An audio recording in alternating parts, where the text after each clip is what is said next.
Hey, thanks for joining me. So today, it's about that time of the year when we have to look at harvesting our bulbils. Now, I'm not an expert in bulbils. This is all very, very experimental for me, but it looks like they're probably ready to harvest. So if you recall the previous videos, they were started in the greenhouse. After the greenhouse, in trays that is, and we chose these web trays so that we could just take the trays and drop them onto the ground and let them root. That's resulted in basically trays that we actually can't get out of the ground because they are so heavily rooted. This was all part of the plan, so we actually have a trick for this that I'm going to go over now in this video that'll make it super easy for harvesting large amounts of bulbils without having to pull individual stalks.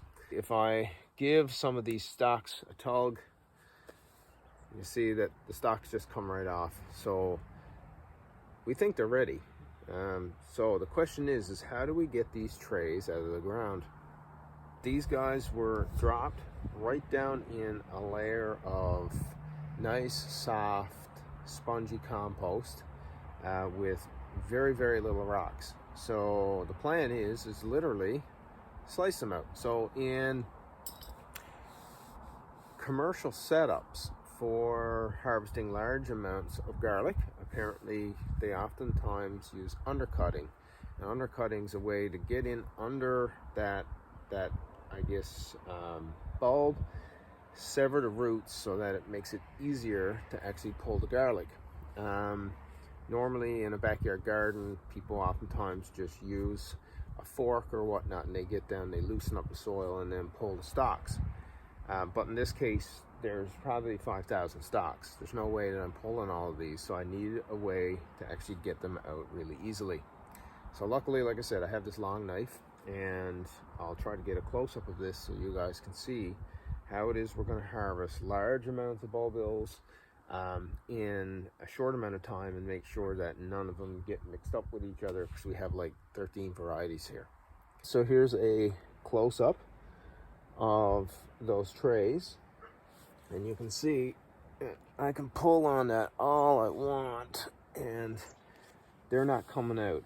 So the knife is going to be the key here to getting these out. So I work my way along like so and really just get most of the dirt away so I can expose the bottom part of the tray.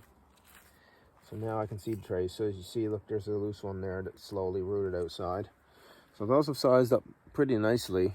Some of these were really, really tiny when we began. So I don't mix these up with another one. I'm going to drop it right into this tray.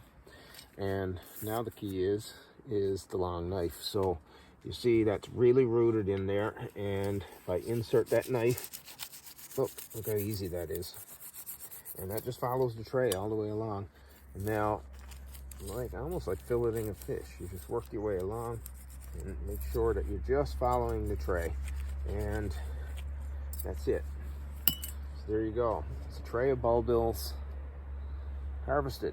So that was relatively easy. We came up with this idea some time ago and figured that it would work, but hadn't really tested it. But you can see it's worked quite well.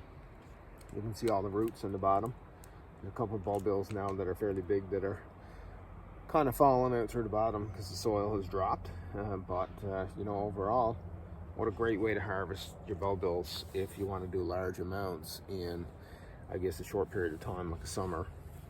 I'm going to continue harvesting.